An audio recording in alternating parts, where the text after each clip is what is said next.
미국 펜타곤이 발칵 뒤집혔습니다. 4,800억짜리 사드 레이더가 이란의 정밀 타격에 고철로 변했습니다. 패트리어트마저 바닥나자 중동의 부국 UAE가 긴급 SOS를 보낸 곳은 미국이 아니었습니다. 대한민국이었습니다. 한국산은 장난감이라고 비웃던 미 국방부가 경악했습니다. 천궁2가 실전에서 찍은 요격률 97%, 패트리어트의 절반 가격으로요.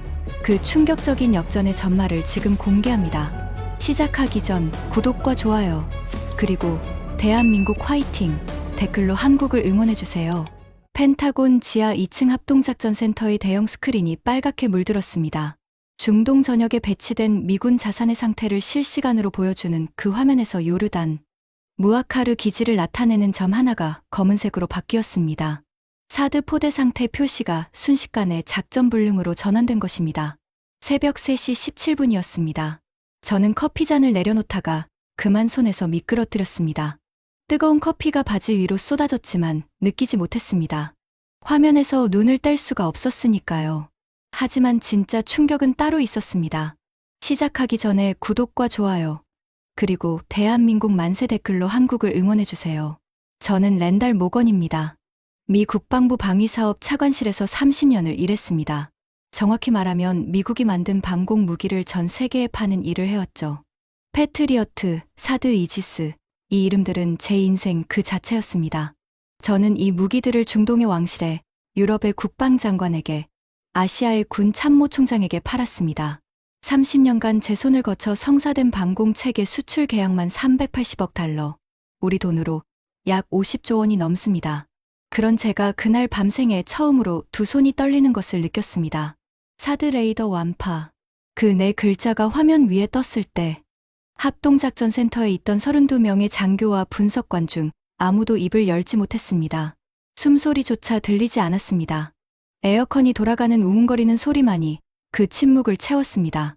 4,800억 원짜리 ANTPY 레이더가 고철이 됐습니다. 전 세계에 단 8기뿐인 사드 레이더 중 하나가 이란의 정밀 타격에 산산조각 난 것입니다. 제가 직접 요르단 배치를 주도했던 바로 그 레이더였습니다. 3년 전 요르단 국왕 압둘라 2세 앞에서 제가 직접 프레젠테이션을 했습니다. 세계 최고의 미사일 방어 체계, 어떤 위협도 놓치지 않는 눈. 저는 그렇게 말했었죠. 그 눈이 멀어버렸습니다. 옆에 앉아있던 합동참모본부 소속 데이비스 준장이 낮은 목소리로 말했습니다. 모건, 전 세계 사드 레이더 역량의 45%가 방금 증발한 거야. 알고 있지? 알고 있었습니다. 아니, 제가 누구보다 정확하게 알고 있었습니다. 사드 레이더를 만드는 건 레이시온 한 곳뿐이고 부품의 정밀도가 워낙 높아서 새로 만드는 데만 최소 14개월이 걸립니다. 14개월 동안 중동의 하늘에는 거대한 구멍이 뚫려 있게 되는 겁니다. 하지만 저는 그 순간에도 한 가지만큼은 확신하고 있었습니다. 패트리어트가 있으니까. 미국이 40년간 실전에서 검증해온 세계 최강의 방공 체계. 패트리어트만 있으면 사드의 빈자리쯤은 충분히 메울 수 있다고 믿었습니다. 그것이 얼마나 어리석은 확신이었는지 떼닫는 데는 채 일주일도 걸리지 않았습니다. 이야기를 제대로 하려면 시간을 조금 되돌려야 합니다. 저 랜달 모건이 미 국방부에 처음 발을 들인 건 31살 때였습니다. 조지타운 대학에서 국제안보학 석사를 마치고 국방부 정책분석관으로 시작한 제 경력은 오직 한 가지 신념 위에 세워져 있었습니다. 미국의 무기는 세계 최고이며 미국의 방공 체계를 도입하는 것은 동맹국들에게 축복이라는 것. 과장이 아닙니다. 저는 진심으로 그렇게 믿었습니다. 패트리어트 미사일이 걸프전에서 이라크의 스커드 미사일을 격추하는 장면을 CNN이 전 세계에 생중계했을 때 저는 국방부 3년차 말단 분석관이었습니다. 그날 밤 저는 사무실에서 그 화면을 보며 온몸의 전율을 느꼈습니다. 이것이 미국의 힘이구나. 이것이 우리가 세계를 지키는 방식이구나. 그 순간 저는 이 무기를 전 세계에 퍼뜨리는 것이 제 사명이라고 결심했습니다. 그리고 실제로 그렇게 했습니다.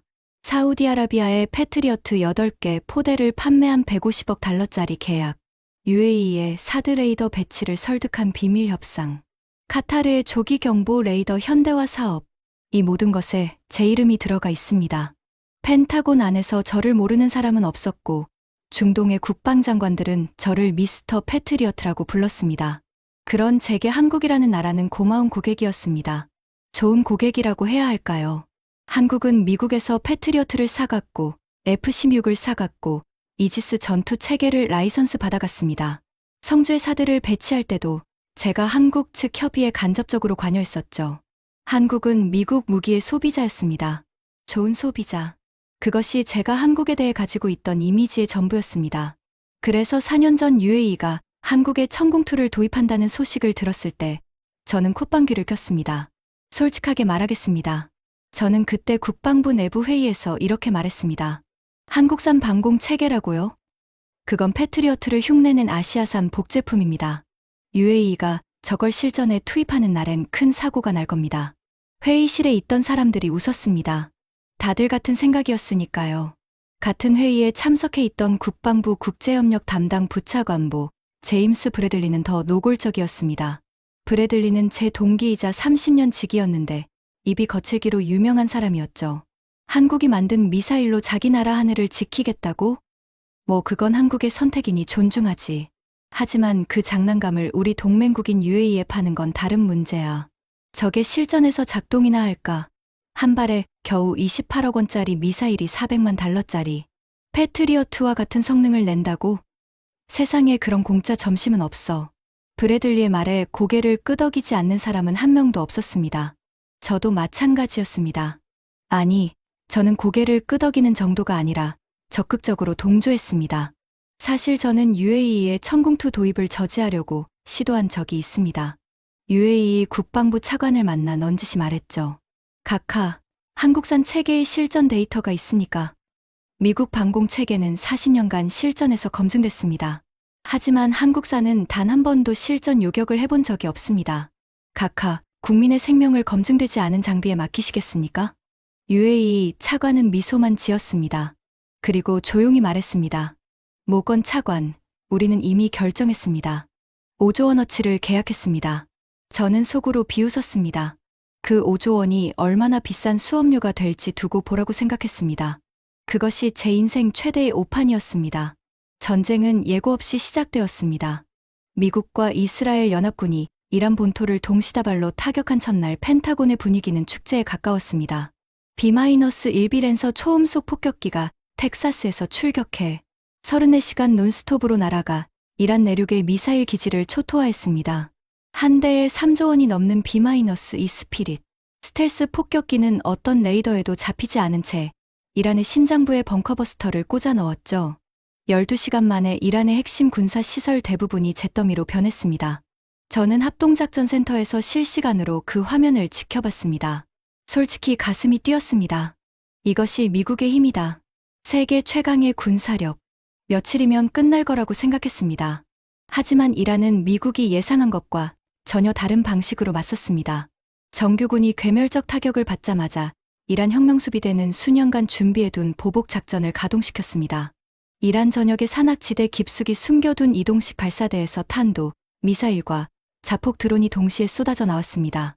첫 5일 동안 이란이 발사한 것은 탄도, 미사일 200발 이상, 자폭 드론 900대 이상이었습니다. 이스라엘 본토, 카타르 미군 기지, UAE의 항구와 석유 시설, 사우디의 정유 단지, 중동 전역이 미사일 세례를 받았습니다. 그리고 이란은 단순히 양으로만 밀어붙인 것이 아니었습니다. 그들의 전술은 소름 끼칠 정도로 치밀했습니다. 요르단 무아카르 기지를 노린 이란의 작전은 이랬습니다. 먼저 수십 대의 샤헤드 자폭 드론을 사방에서 동시에 날려보냈습니다. 기지 주변의 패트리어트 포대와 근접방어 체계가 그 드론들을 격추하느라 사방팔방으로 요격 미사일을 쏟아냈죠. 한 대에 수백만 원짜리 드론을 잡기 위해 한 발에 58억 원짜리 패트리어트 미사일이 소모되는 처참한 교환 비율이었습니다. 바로 그 틈이었습니다. 모든 방어 체계가 드론 격추에 정신없는 바로 그 순간에 이란은 별도의 정밀 타격 수단으로 사드 레이더만을 단독으로 노렸습니다. 양동 작전이었던 겁니다. 값싼 미끼로 비싼 요격 미사일을 빼게 만들고 진짜 목표를 때린 것이죠. 그 보고를 받았을 때 저는 펜타곤 지하 합동작전센터의 제 자리에 앉아 있었습니다. 오전 3시 17분. 스크린에 뜬 사드 레이더 상태가 작전 불능으로 바뀌는 것을 보면서도 저는 믿을 수 없었습니다. 다시 확인해. 오류일 수 있어. 제가 말했습니다. 목소리가 떨리고 있다는 걸 알았지만 인정하고 싶지 않았습니다. 옆에 있던 중동 방공 작전 담당 앤더슨 대령이 위성 사진을 불러왔습니다. 기지의 레이더 구역이 찍힌 고해상도 영상이 화면에 떴습니다. 검게 그을린 잔해, 안테나 구조물이 반쯤 녹아내린 모습, 주변의 화재 진압을 위해 쏟아부은 소화제의 흰 자국이 선명하게 보였습니다. 4,800억 원이 한순간에 고철로 변한 현장이었습니다. 앤더슨 대령이 침통한 표정으로 보고했습니다. 차관님, ANTPY 레이더 완파가 확인됐습니다. 복구 불가입니다. 교체하려면 레이시온 생산 라인에서 최소 14개월이 필요합니다. 14개월. 그 단어가 가슴을 관통했습니다. 14개월 동안 중동의 하늘에 뚫린 구멍을 어떻게 메우란 말입니까? 하지만 저는 이를 악물었습니다. 사드의 눈이 멀었어도 패트리어트가 있지 않은가. 전 세계에서 가장 많은 실전 경험을 가진 미국 방공의 주력. 패트리어트 포대만 충분하면 이란의 미사일 공세를 막아낼 수 있을 것이라고 저는 여전히 믿고 있었습니다. 그 믿음이 산산조각 나는 데는 정확히 72시간이 걸렸습니다. 패트리어트 미사일의 소모 속도는 제 상상을 초월했습니다. 이란은 매일 탄도 미사일 30발에서 50발, 자폭 드론 100대에서 200대를 쉬지 않고 퍼부었습니다. 패트리어트 PAC-3 한 발의 가격이 58억 원, 고성능 MSE 버전은 78억 원입니다. 매일 수십 발씩 소모되는 겁니다. 돈 문제만이 아니었습니다. 물리적으로 미사일이 떨어지고 있었습니다.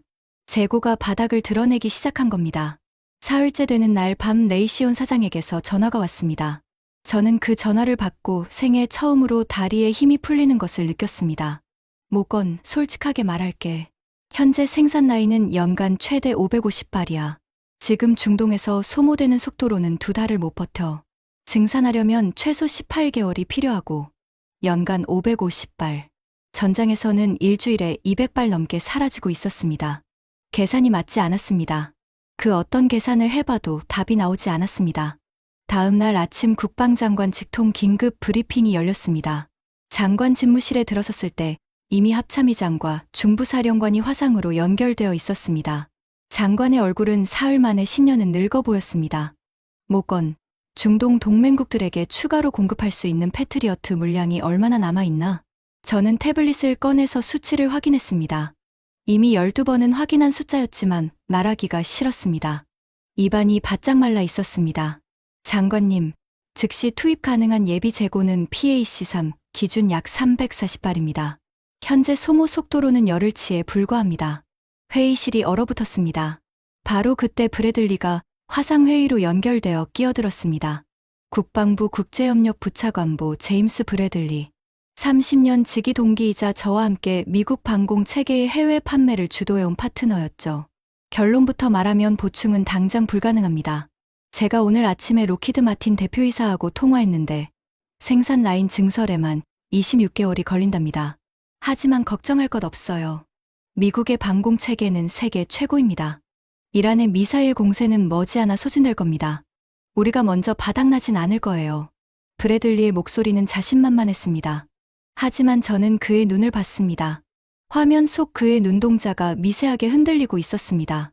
30년을 같이 일한 저만이 알아볼 수 있는 불안의 신호였습니다.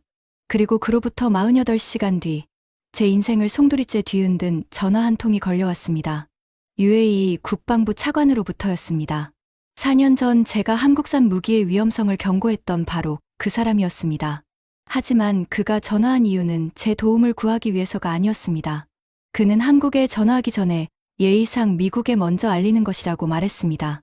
천궁2 요격 미사일의 긴급 추가 납품을 서울에 공식 요청할 예정이라고. 미국이 아니라 한국에. 전화기를 내려놓았을 때 제 손이 떨리고 있었습니다. 분노 때문인지 수치심 때문인지 자신도 알 수 없었습니다. 30년간 제가 쌓아올린 모든 것이 무너지는 소리가 들리는 것 같았습니다. 미국의 방공망이 뚫렸고 그 빈자리를 한국이 메우게 될 줄은 제 인생 어떤 시나리오에도 없던 일이었습니다.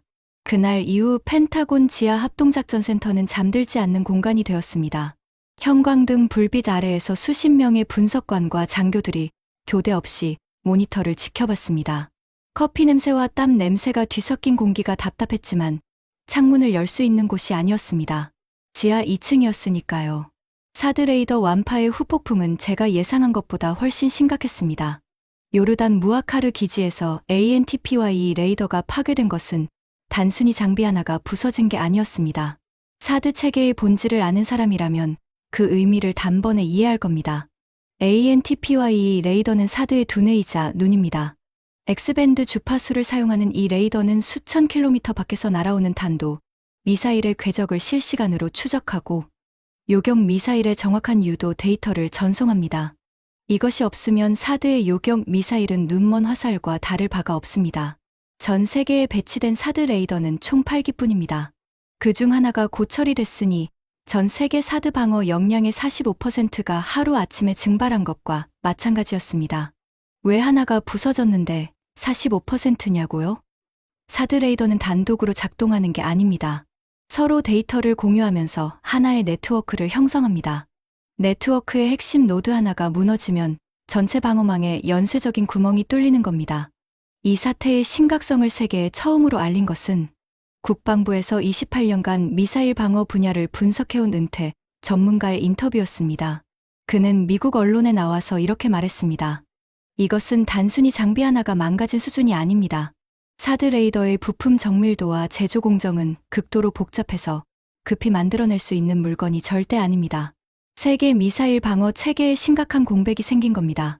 그 인터뷰가 방송을 탄 직후 제 전화기가 쉴 새 없이 울리기 시작했습니다. 사우디 국방부, 카타르 방공사령부, 쿠웨이트 군참모 총장실, 중동 동맹국들이 일제히 같은 질문을 던졌습니다. 미국의 방공우산에 구멍이 뚫렸는데 어떻게 할 겁니까? 하지만 요르단에서 끝이 아니었습니다. 카타르 아루데이드 기지에 설치되어 있던 대형 조기경보 레이더도 이란의 공격을 받아 동쪽 면이 완전히 파손되었습니다. 상업위성업체가 촬영한 사진에는 레이더 구조물의 손상과 함께 화재, 진압 과정에서 쏟아진 엄청난 양의 물이 지면으로 흘러내린 자국이 선명하게 찍혀 있었습니다. 미국이 중동에 수십 년에 걸쳐 구축해놓은 다층 미사일 방어망의 핵심 감시, 장비 두 곳이 불과 며칠 사이에 동시에 무력화된 겁니다. 두 곳이요. 동시에요. 제가 30년간 중동 왕실과 군부에 자랑스럽게 팔아왔던 미국의 철통 방어. 그 철통에 구멍이 뚫린 겁니다. 제 자존심에도 구멍이 뚫린 기분이었습니다. 사드의 눈이 멀어버린 상황에서 유일한 희망은 패트리어트였습니다. 저는 그렇게 믿었습니다. 아니, 믿고 싶었습니다. 하지만 전장의 현실은 냉혹했습니다. 이란의 공격 패턴은 미국의 방공 체계를 가장 비효율적으로 소모시키도록 설계되어 있었습니다. 값싼 자폭 드론 수십 대를 먼저 보내서 패트리어트의 시선을 분산시킨 뒤 그 틈에 탄도 미사일을 섞어 보내는 방식이었죠. 한 대에 수백만 원짜리 드론을 격추하기 위해 한 발에 58억 원짜리 PAC-3 미사일이 날아갑니다. 이란 입장에서는 1,000원짜리로 만원짜리를 태우는 격이었습니다. 경제적으로 완벽한 비대칭 전략이었죠. 이라크 바그다드 인근 미군 빅토리 기지에서는 매일 밤 지옥 같은 광경이 펼쳐졌습니다. 이란이 발사한 자폭 드론대가 기지 상공으로 밀려들고 실랭스 근접방어 체계가 20mm 기관포를 미친 듯이 퍼부으며 밤하늘에 붉은 궤적을 그렸습니다. 그 사이로 탄도 미사일이 끼어들어 왔고 패트리어트가 쉴 새 없이 발사되었습니다. 매일 밤이요. 매일 밤 그랬습니다. 전쟁 나흘째 되는 날 아침이었습니다. 중부사령부에서 긴급 보고가 올라왔습니다. 패트리어트 미사일 재고 현황 보고서를 펼쳐든 순간 저는 의자 등받이에 몸을 기댔습니다. 다리에 힘이 빠져서가 아니라 숫자를 다시 읽어야 했기 때문입니다. 중동 전역에 배치된 패트리어트 PAC 세자녀 재고가 나흘 만에 40% 넘게 감소해 있었습니다. MSE 버전의 소모는 더 심각했습니다. 사우디 방공망에 투입된 MSE 재고는 이미 절반 아래로 떨어져 있었습니다. 저는 즉시 레이시온 군수 담당 부사장 해리슨에게 전화를 걸었습니다. 윌리엄 해리슨. 이 사람은 레이시온에서 25년간 패트리어트 사업부를 이끌어온 인물입니다. 덩치 좋은 체격에 항상 맞춤 양복을 걸치고 자신감이 온몸에서 흘러넘치는 전형적인 미국 방산 업계의 거물이었죠. 저와는 수백 번의 수출 협상을 함께한 파트너였습니다. 해리슨은 패트리어트를 세상에서 가장 사랑하는 남자라고 스스로를 소개하곤 했습니다. 해리슨, 상황이 심각해. 중동 전선에서 패트리어트 소모 속도가 예상의 3배야. 긴급 증산이 가능한가? 전화기 너머로 해리슨의 한숨 소리가 들렸습니다. 25년을 알고 지낸 이 남자가 한숨을 쉬는 것은 처음 들어봤습니다. 모건, 우리 엘라베마 공장이 풀가동 중이야. 연간 최대 550발이 한계라고 이미 말했잖아. 생산 라인 하나를 더 만들려면 26개월이 필요하고 핵심 부품인 유도 시커의 반도체 등 공급업체가 전 세계에 2곳뿐이야. 긴급 발주를 넣어도 칩 수급에만 8개월이 걸려. 8개월이라고? 전장에서는 일주일에 200발이 넘게 사라지고 있어. 나도 알아, 모건. 나도 알아. 해리슨의 목소리가 처음으로 흔들렸습니다. 하나만 더 말할게. 이건 비공식이야. 오늘 아침에 우리 품질 관리팀에서 보고가 올라왔는데 긴급 증상 과정에서 일부 로트의 시커 교정 수치에 편차가 발생했어. 아직 허용 범위 내이긴 한데 전시 상황이라 기준을 완화해서 출하하고 있거든. 품질을 유지하면서 동시에 양을 늘리는 건 사실상 불가능해. 전화를 끊고 저는 한참 동안 자리에 앉아 있었습니다. 내가 30년간 세계 최고라고 자부해온 미국의 방공 체계가 물리적 한계에 부딪힌 겁니다. 무기가 아무리 좋아도 만들 수 없으면 소용이 없습니다. 재고가 바닥나면 세계 최고도 무의미해지는 겁니다. 그리고 호르무즈 해협 봉쇄가 모든 것을 더 악화시켰습니다. 이란은 정규군이 괴멸적 타격을 받자 최후의 카드를 꺼내들었습니다. 전 세계 해상 원유 수송의 약 20%가 통과하는 호르무즈 해협을 전면 봉쇄해버린 겁니다. 유조선들의 통행이 완전히 차단되면서 국제 유가가 폭등하기 시작했습니다. 배럴당 125달러를 찍었습니다. 하루 만에 30% 넘게 뛰어오른 겁니다. 백악관이 난리가 났습니다. 대통령이 긴급 기자회견을 열어 일부 석유 관련 제재를 해제하겠다고 선언했지만 시장은 진정되지 않았습니다. 미국 내 주유소 가격이 갤런당 4달러를 향해 치솟고 있었고 미국 시민들의 불만이 하루가 다르게 높아지고 있었습니다. 전쟁은 군사적 문제를 넘어 경제적 재앙으로 번지고 있었습니다. 그리고 그 한가운데에서 미국의 방공 체계가 한계를 드러내고 있었죠. 사우디 국방장관이 직접 워싱턴에 전화를 걸어왔습니다. 패트리어트 추가 물량은 언제 도착합니까? 우리 최대 공항이 이란의 드론 공격으로 폐쇄됐습니다. 사우디 국민들이 공포에 떨고 있습니다. 당장 필요합니다. 저는 대답할 수 없었습니다. 없는 걸 보내줄 수는 없으니까요. 사흘 뒤에는 카타르 에너지 장관이 국제 언론에 나와서 경고했습니다. 유조선 통행이 2주에서 3주 내로 정상화되지 않으면 유가가 배럴당 150달러까지 치솟을 수 있습니다. 전 세계 경제가 비명을 지르고 있었습니다. 그리고 저는 그 비명 소리의 한복판에 서 있었습니다. 미국 방산의 세일즈맨이라는 타이틀이 이렇게 무겁게 느껴진 적은 없었습니다. 그리고 그 전화가 왔습니다. 전쟁 5일째 되는 날 오후였습니다. 저는 펜타곤의 제 사무실에서 중동방공 재고 현황 보고서를 붙들고 있었습니다. 숫자를 아무리 이리저리 조합해봐도 답이 나오지 않았습니다. 패트리어트 재고는 줄어들고 보충은 안 되고 사드의 눈은 멀어 있고 미국이 중동에 구축해놓은 방공 우산에 점점 더 큰 구멍이 뚫리고 있었습니다. 그때 제 보좌관이 문을 두드렸습니다. 차관님, UAE 국방부 차관 알라이안 가카에게서 전화입니다. 아흐메드 알라이안. 4년 전 제가 한국산 무기의 위험성을 경고했던 바로 그 사람이었습니다. 그때 그는 이미 결정했다며 5조 원짜리 천궁2 계약을 밀어붙였고 저는 속으로 비웃었었죠. 수화기를 들었습니다. 모건 차관, 먼저 한 가지 알려드릴 것이 있습니다. 알라이안의 목소리는 차분했지만 그 안에 단단한 결기가 서려 있었습니다. 지난 5일간 UAE 영공으로 날아온 이란의 탄도 미사일은 총 186발이 탐지되었습니다. 하루 평균 37발입니다. 두바이의 초고층 빌딩, 아부다비의 석유시설, 제베랄리 항구가 모두 사정권 안에 있습니다. 저는 숫자에 놀랐습니다. 186발이라니. 작은 나라 하나에 쏟아진 양이 이 정도라면 걸프 지역 전체는 상상을 초월하는 미사일 세례를 받고 있는 셈이었습니다. 그래서 차관께서 추가 패트리어트 물량을 요청하시려는 겁니까? 솔직히 말씀드리면 현재 즉시 공급 가능한 물량이 매우 제한적입니다만 전화기 너머에서 잠시 침묵이 흘렀습니다. 그 짧은 침묵이 묘하게 길게 느껴졌습니다. 아닙니다. 모건 차관. 패트리어트를 요청하려고 전화한 것이 아닙니다. 심장이 한 박자 멈추는 느낌이었습니다. 말은 안 했지만 본능적으로 다음에 올 말이 무엇인지 감이 왔습니다. 우리는 한국 정부에 천궁2 요격 미사일의 긴급 추가 납품을 공식 요청할 예정입니다. 예의상 미국 측에 먼저 알리는 겁니다. 그 순간 제 귓속에서 윙하는 소리가 났습니다. 이명이었습니다.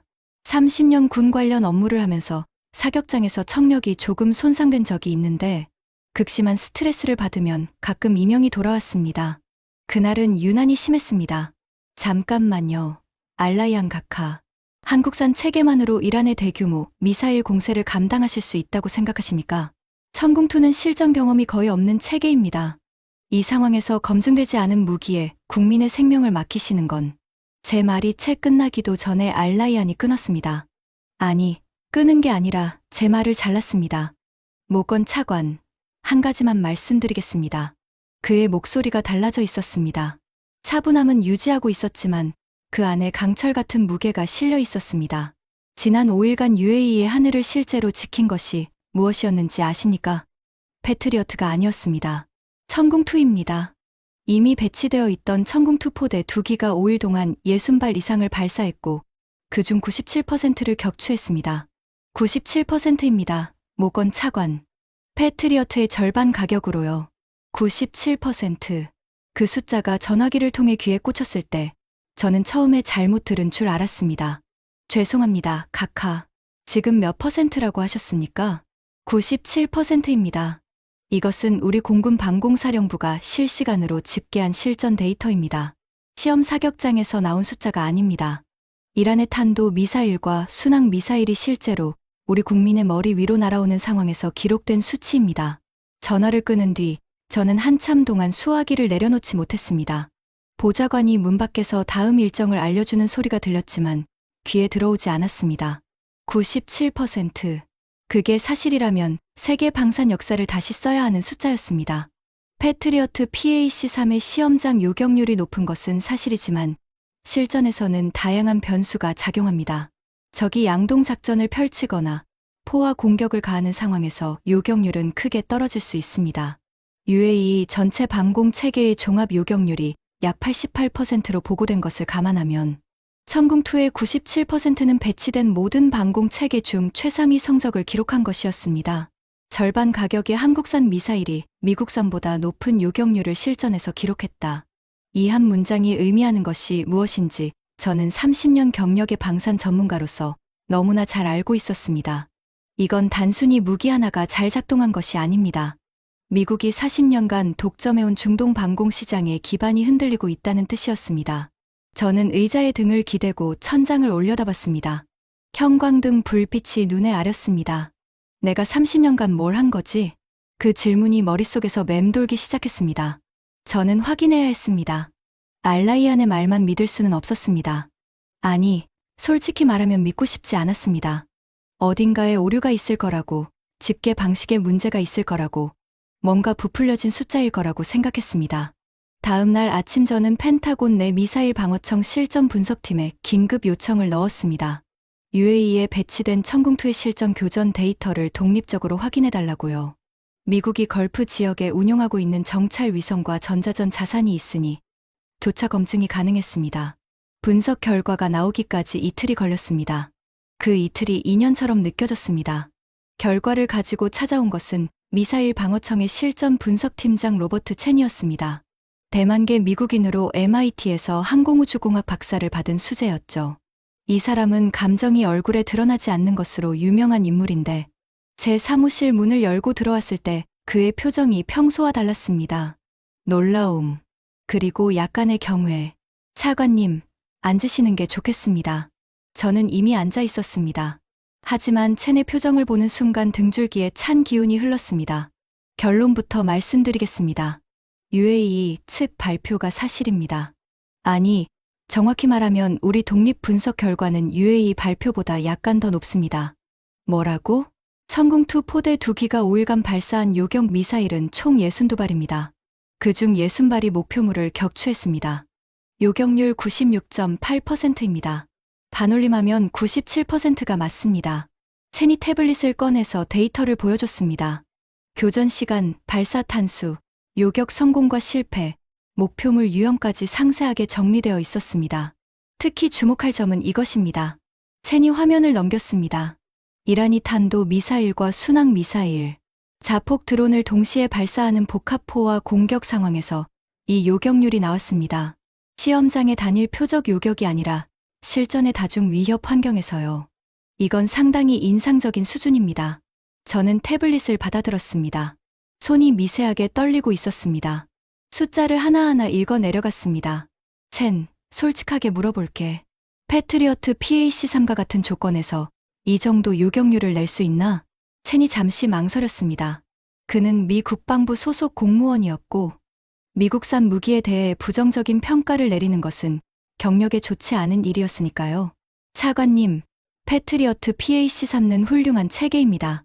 하지만 그가 안경을 고쳐 썼습니다. 이번 이란전의 전투 환경, 즉 다수의 적가 드론과 탄도, 미사일이 동시에 밀려오는 포화 공격 상황에서는 구조적 한계가 있습니다. PAC-3는 히트-투-킬, 직격 방식입니다. 미사일이 목표물에 직접 충돌해서 파괴하는 방식이죠. 정확도는 매우 높지만 한 발에 하나의 목표물만 처리할 수 있습니다. 그리고 천궁2는 근접 신관을 이용한 파편 확산 방식입니다. 목표물 근처에서 탄두가 폭발하면서 고속 파편을 사방으로 뿌려 넓은 범위의 위협을 동시에 제거합니다. 단일 목표물에 대한 정밀도에서는 PAC-3에 양보하지만 다수의 위협이 동시에 몰려오는 상황에서는 오히려 더 효율적입니다. 첸이 말을 이었습니다. 그리고 가격 문제가 있습니다. 천궁2 요격 미사일 한 발은 약 28억 원입니다. PAC-3가 58억 원, MSE가 78억 원이죠. 같은 예산으로 천궁2는 패트리어트의 2배 이상의 발수를 확보할 수 있습니다. 포화 공격을 막아야 하는 상황에서 이 차이는 결정적입니다. 미사일 방어에서 가장 무서운 것은 요격 미사일이 바닥나는 것이니까요. 저는 첸의 말을 들으며 가슴이 서늘해지는 것을 느꼈습니다. 그의 분석은 완벽하게 논리적이었고 반박할 수 없었습니다. 28억 원짜리 미사일이 58억 원짜리보다 실전에서 더 높은 요격률을 기록한 것. 이것은 단순히 운이 좋았다거나 조건이 맞았다는 수준으로 넘길 수 없는 결과였습니다. 마지막으로 하나만 더요.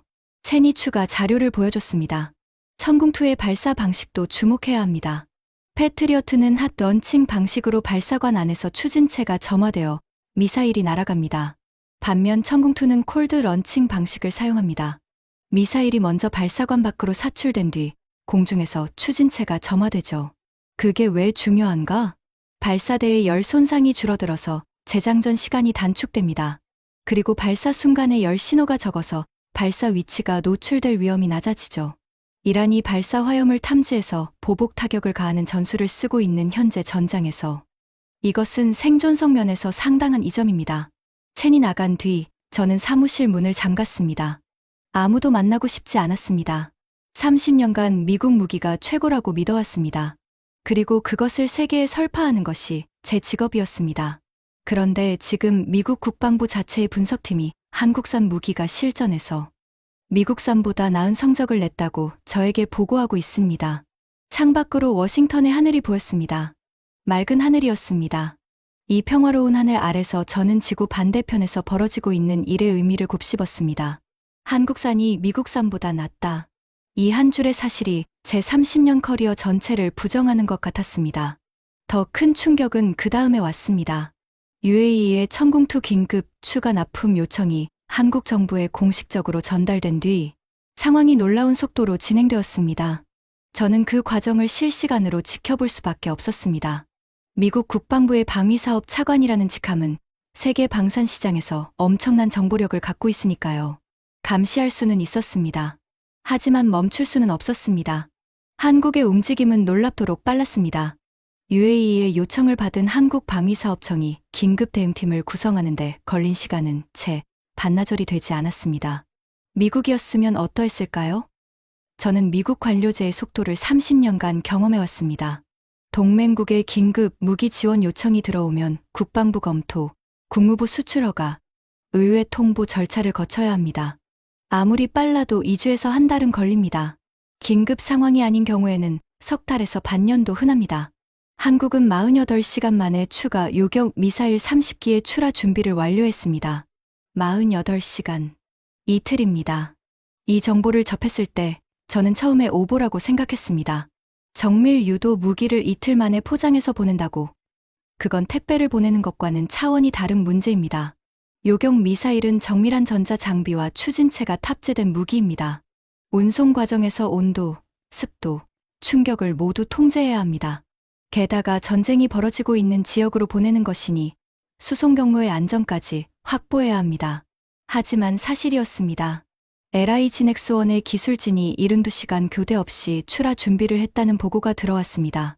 미사일 한 기 한 기의 전자 장비를 최종 점검하고 운송용 특수 컨테이너에 넣고 충격 방지 처리를 하고 항공 수송 규격에 맞춰 포장하는 작업을 밤낮 없이 해낸 것입니다. 그리고 UAE 공군 소속의 초대형 수송기 C-17 글로브 마스터가 한국에 착륙해서 그 미사일 컨테이너들을 싣고 돌아가는 사진이 군사 전문 매체에 공개되었습니다. 제 사무실 모니터에 그 사진이 떴을 때 저는 한참 동안 화면을 응시했습니다. 수송기 화물칸에 정렬되어 있는 거대한 미사일 컨테이너들. 그 위에 한글로 뭔가 적혀 있었습니다. 읽을 수는 없었지만 그 글자들이 묘하게 또렷하게 보였습니다. 브래들리가 제 사무실로 쳐들어온 것은 그 사진이 공개된 직후였습니다. 문을 벌컥 열고 들어온 그의 얼굴은 불그락푸르락했습니다. 30년 지기 동기이자 미국 방산 해외 판매의 동반자, 국방부 국제협력 부차관보 제임스 브래들리. 그의 눈에는 분노가 이글거리고 있었습니다. 모건, 이게 무슨 꼴이야. 우리 동맹국이 미국을 건너뛰고 한국한테 무기를 급히 사가는 거야?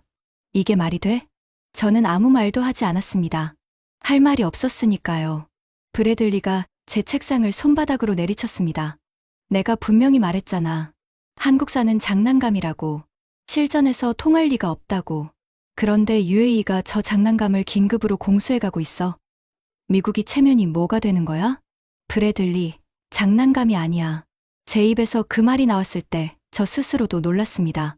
머리가 아니라 몸에서 나온 말이었습니다. 브래들리가 멈칫했습니다.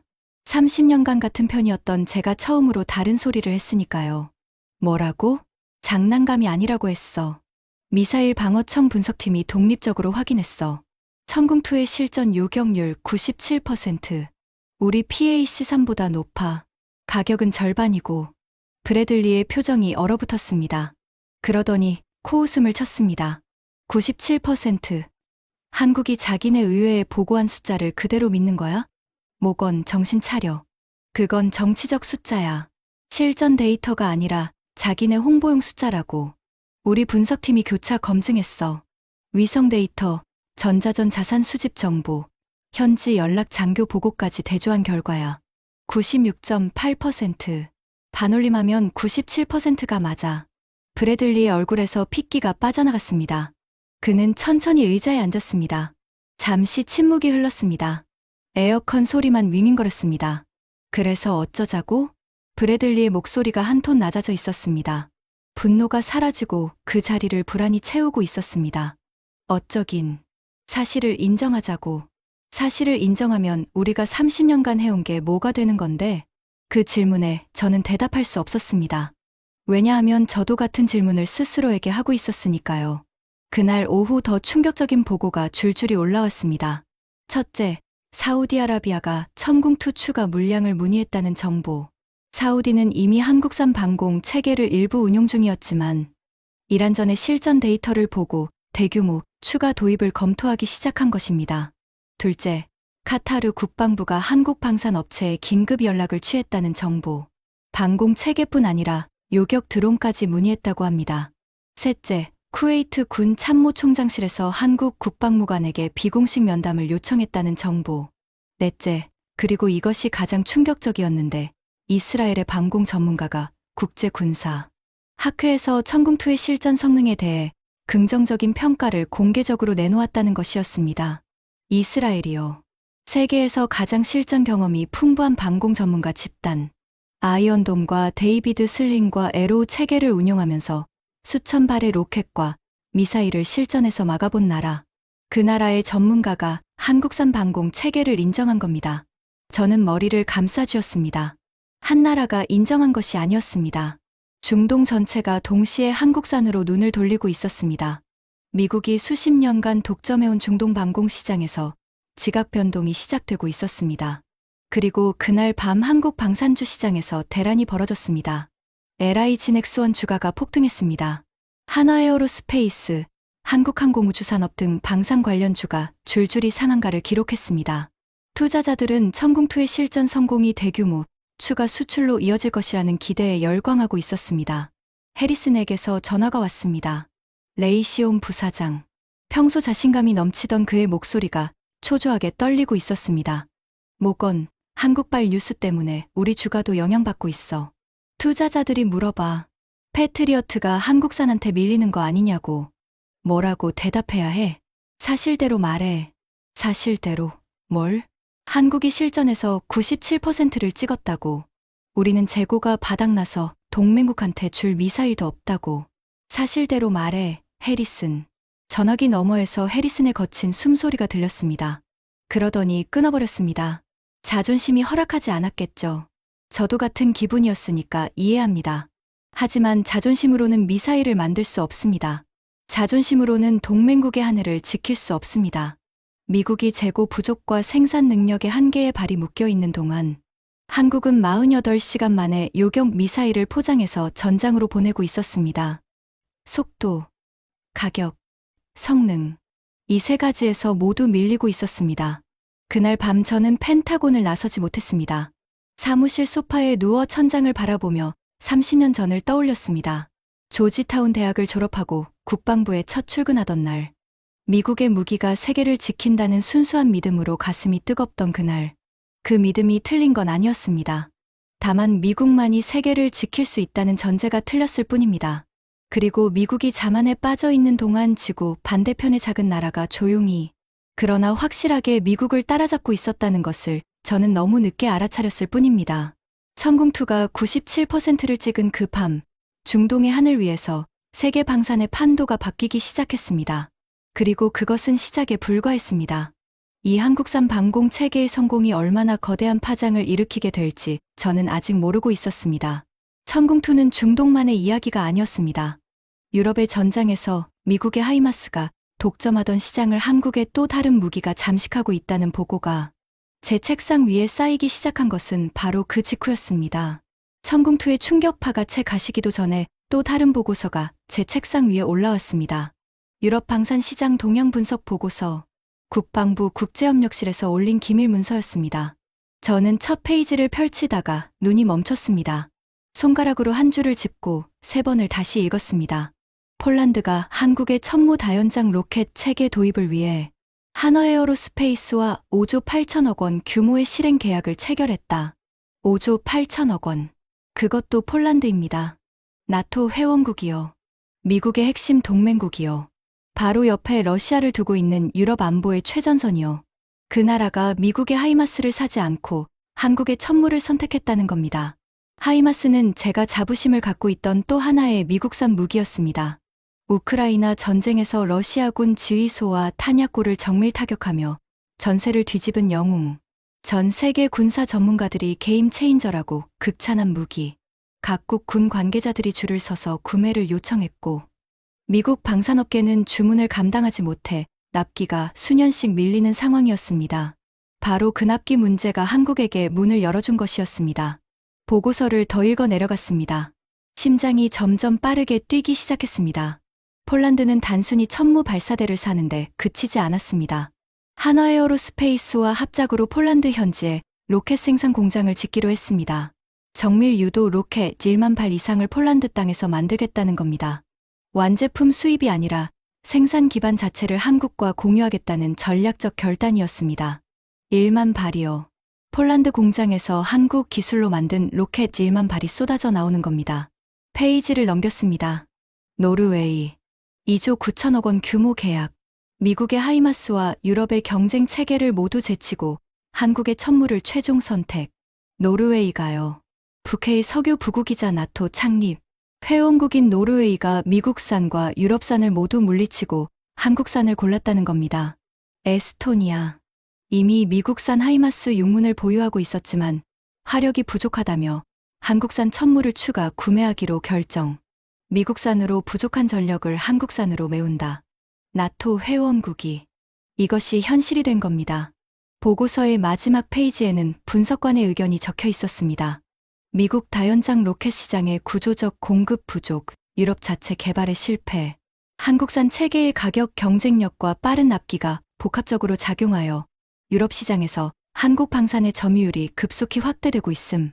향후 10년 내 다연장 로켓 분야에서 한국의 세계 시장 점유율이 15% 이상에 도달할 가능성 있음. 저는 보고서를 덮었습니다. 손바닥으로 표지를 꾹 눌렀습니다. 마치 그 안의 내용이 밖으로 새어나가지 못하게 하려는 것처럼. 하지만 이미 새어나가고 있었습니다. 세계 방산 시장이라는 거대한 판 위에서 한국이라는 새로운 플레이어가 미국의 자리를 침식하고 있었습니다. 천무가 하이마스보다 나은 점이 뭐냐고요? 저도 처음에는 이해할 수 없었습니다. 하이마스는 실전에서 검증된 세계 최고의 다연장 로켓 아닙니까? 하지만 분석을 해보니 답이 나왔습니다. 첫째, 탄약의 다양성. 하이마스는 특정 탄종에 특화되어 있습니다. 반면 천무는 발사포드를 교체하는 것만으로 사거리 80km, 유도 로켓부터 160km급 정밀 유도 로켓, 최대 300km에 달하는 전술 지대지 미사일까지 운용할 수 있습니다. 하나의 차량으로 단거리부터 준중거리까지 모두 커버하는 겁니다. 둘째, 대함 타격 능력. 이건 결정적이었습니다. 천무는 지상 표적뿐 아니라 해상의 적 함정까지 정밀 타격할 수 있는 대함 미사일 기능을 개발하고 있었습니다. 하이마스로는 적 군함에 대응하는 것이 사실상 불가능한데 천무는 육상과 해상을 동시에 제압할 수 있는 복합 타격 플랫폼으로 진화하고 있었던 겁니다. 세계 어떤 다연장 로켓 체계도 이런 범위의 작전 능력을 제공하지 못합니다.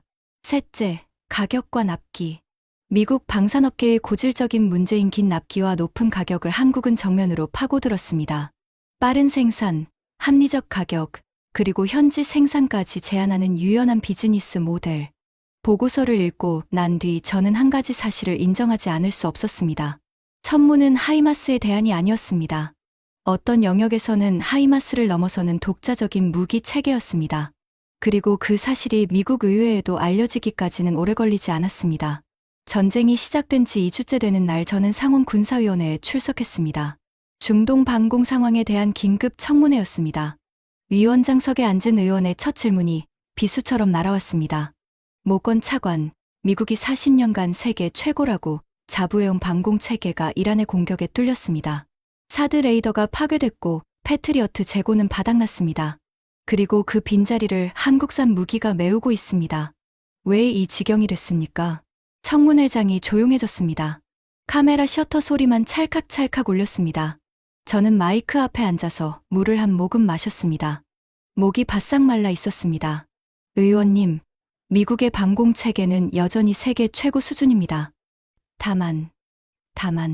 다만 생산 능력과 공급 속도에서 현실적인 한계에 직면한 것은 사실입니다.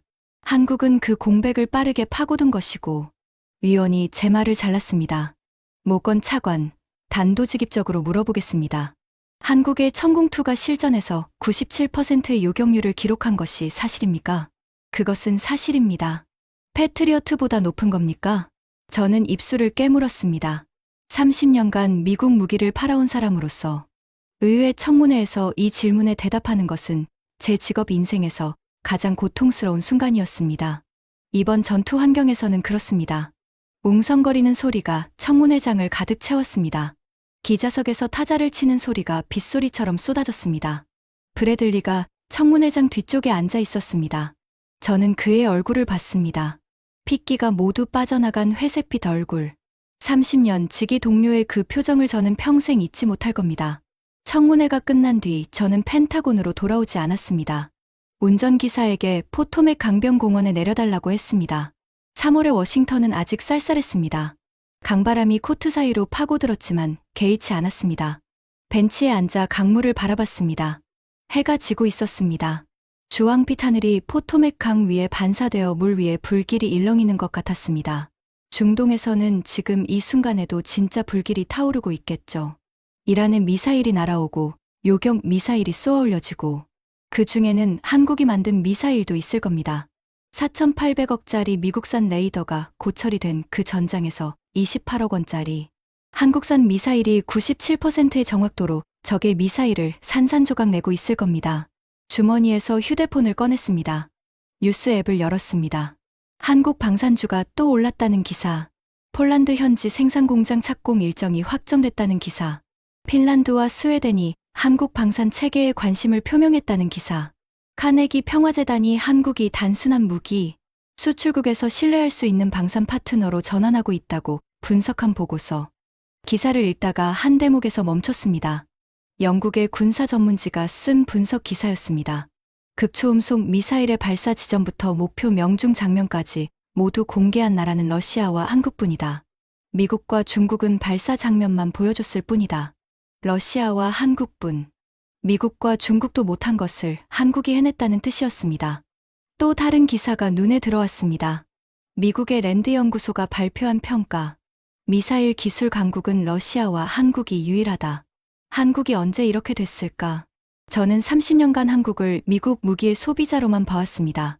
좋은 고객, 우리가 만든 것을 사가는 나라. 그것이 제 인식의 전부였습니다. 하지만 현실은 달랐습니다. 한국은 미국에서 패트리어트를 사오면서 동시에 자기만의 방공 체계를 만들고 있었습니다. 러시아에서 기술을 도입하되 그것을 그대로 복제하지 않고 독자적으로 개량해서 전혀 다른 차원의 무기를 만들어냈습니다. 그리고 그것을 조용히 수출하기 시작했고 실전에서 미국산보다 나은 성적을 기록했습니다. 탄도 미사일 요격 능력을 갖춘 지대공 미사일을 자체 개발하고 실전 배치하는 데 성공한 국가는 전 세계의 미국, 러시아, 이스라엘, 한국 정도에 불과합니다. 중국도 러시아 기술의 상당 부분 의존하고 있고 일본은 미국제 패트리어트에 전적으로 의존하고 있습니다. 한국은 이 소수의 클럽의 독자 기술력으로 들어간 겁니다. 강바람이 다시 불어왔습니다. 코끝이 차가웠습니다. 한국은 더 이상 고객이 아니었습니다. 경쟁자였습니다. 아니, 솔직히 인정하겠습니다. 어떤 영역에서는 이미 우리보다 앞서 있었습니다. 그날 밤 집에 돌아와서 아내에게 처음으로 약한 모습을 보였습니다. 식탁에 앉아서 맥주를 마시다가 갑자기 말했습니다. 캐런, 나 30년 동안 헛짓한 것 같아. 아내가 놀란 눈으로 쳐다봤습니다. 30년 결혼 생활에서 제가 이런 말을 한 적이 없었으니까요. 무슨 소리야? 미국 무기가 최고라고 30년간 세계를 돌아다니며 팔았어. 근데 지금 중동에서 미국 방공망이 뚫리고 그 빈자리를 한국이 메우고 있어. 한국 미사일이 우리 것보다 잘 맞고 있어. 절반 가격으로. 아내는 한참 동안 아무 말도 하지 않았습니다. 그러더니 조용히 말했습니다. 그러면 한국한테서 배우면 되는 거 아니야? 단순한 말이었지만 제 머리를 한 대 치는 것 같았습니다. 그래요. 그렇게 단순한 겁니다. 인정하고 배우면 되는 겁니다. 자존심이 문제가 아니라 동맹국 국민의 생명이 문제인 거니까요. 다음 날 아침 펜타곤에 출근한 저는 국방장관에게 면담을 요청했습니다.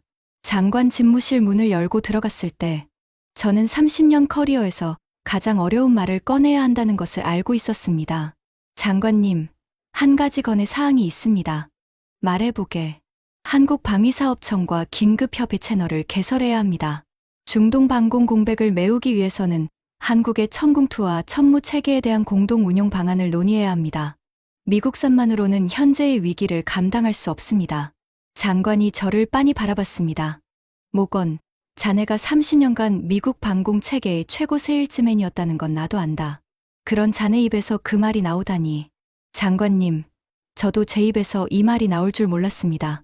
하지만 전장의 현실은 자존심을 허락하지 않습니다. 장관이 고개를 끄덕였습니다. 그리고 조용히 말했습니다. 진작 그랬어야지. 사무실로 돌아오는 복도에서 브래들리와 마주쳤습니다.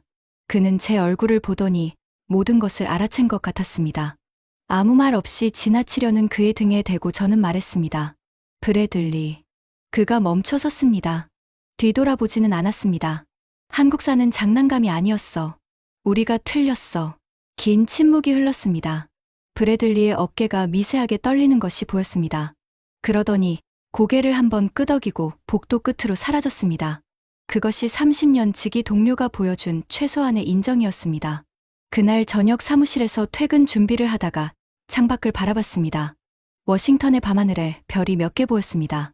미국의 수도 하늘은 평화로웠습니다. 하지만 지구 반대편 중동의 하늘에서는 지금 이 순간에도 미사일이 날아오고 요격 미사일이 그것을 막아내고 있을 겁니다. 그 요격 미사일의 상당수는 대한민국이 만든 것이었습니다. 한국은 더 이상 무기를 사오는 나라가 아니었습니다. 미국의 방공망에 구멍이 뚫렸을 때 가장 먼저 그 구멍을 메운 나라. 미국이 재고 부족으로 허덕일 때 48시간 만에 요격 미사일을 전장에 보낸 나라. 절반 가격으로 최고 성능을 증명한 나라. 위기의 순간에 진짜 실력이 드러나는 법입니다. 그리고 대한민국은 그 시험을 통과했습니다. 저 랜달 모건은 미국 방산의 세일즈맨으로 30년을 살았습니다.